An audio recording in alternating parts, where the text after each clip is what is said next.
Bismillahirrahmanirrahim. Assalamualaikum warahmatullahi wabarakatuh.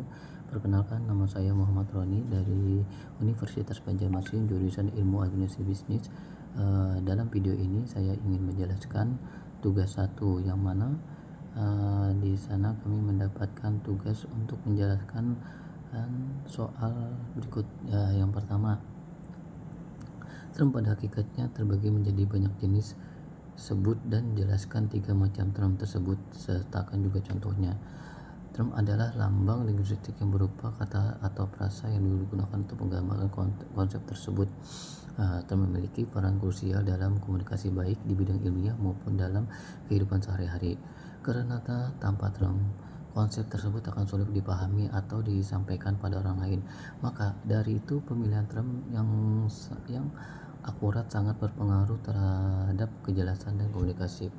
Dalam logika, istilah term merupakan komponen dasar dalam penyusunan profesi atau pernyataan berdasarkan sumber buku logika. Term dapat diklasifikasikan ke dalam 3 jenis term umum dibahas dalam kajian logika.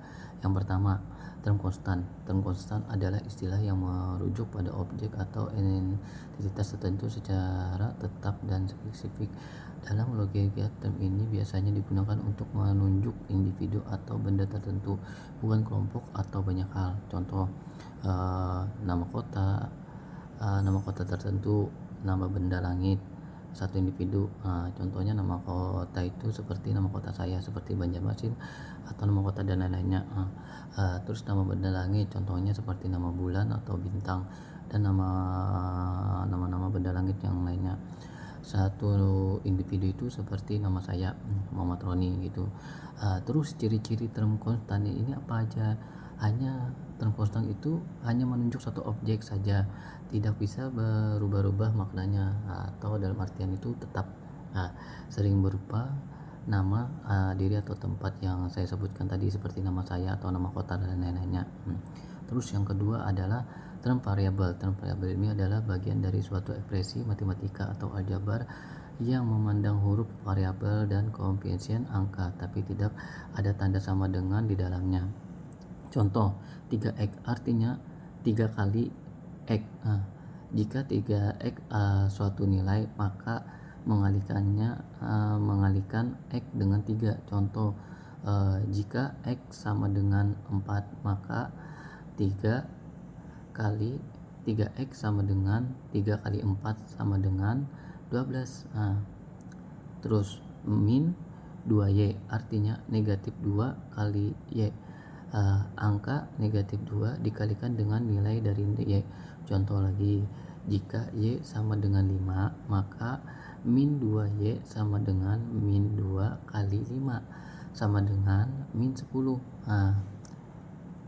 Terus 1/2 A setengah dari A atau A dibagi 2. Contoh, jika A sama dengan 8, maka 1/2 A sama dengan 8 dibagi 2 sama dengan 4. Terus lanjut, term umum general. Term umum adalah istilah yang digunakan untuk menyebut suatu kelas atau kategori objek yang memiliki ciri tertentu. Term ini biasanya muncul dalam predikat suatu pernyataan. Dalam matematika, khususnya dalam deret atau barisan, adalah bentuk umum yang digunakan untuk menyampaikan setiap elemen dalam suatu urutan atau barisan angka. Term umum adalah rumus yang bisa digunakan untuk menghitung nilai setiap anggota atau angka dalam suatu barisan atau deret. Contoh, misal dalam barisan aritmatika seperti 3, 8, 5, 11, 14, dan seterusnya. Barisan ini memiliki pola yang jelas, setiap angka bertambah 3. Contohnya tadi ya, 2 tambah 3 sama dengan 5 tambah 3 sama dengan 8, dan seterusnya. Term umum ini biasanya ditulis seperti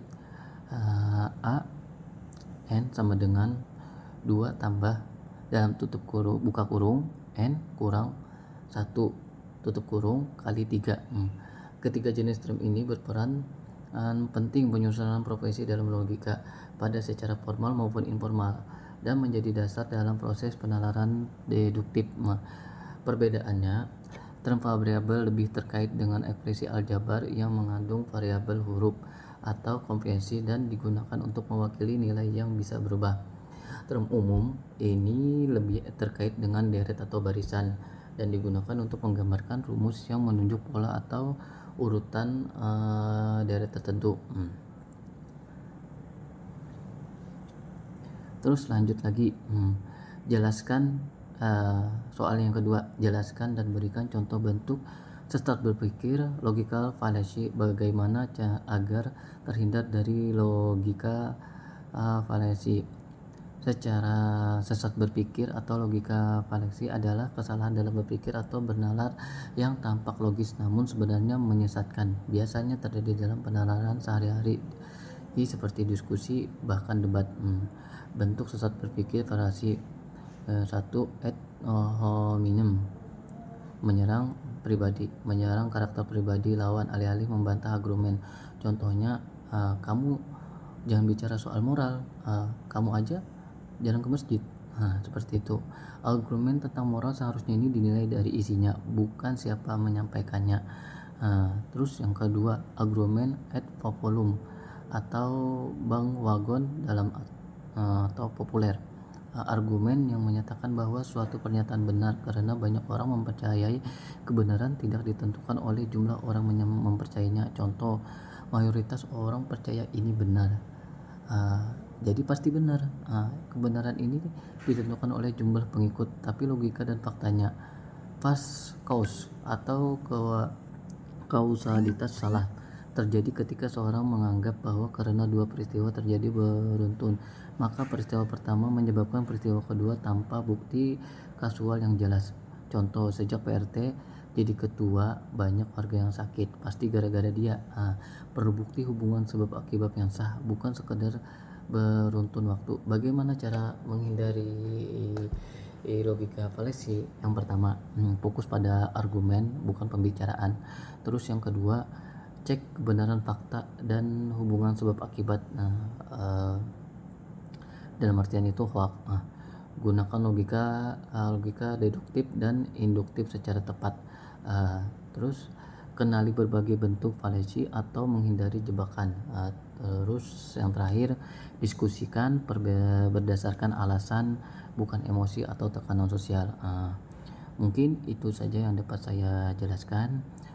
Mohon kalau ada salah dan kalau banyak salahnya mohon dimaafkan karena saya kurang bisa mengucapkan kalimat yang dalam pengucapan kalimat bahasa Inggris. Kemungkinan dari saya sekian, terima kasih. Assalamualaikum.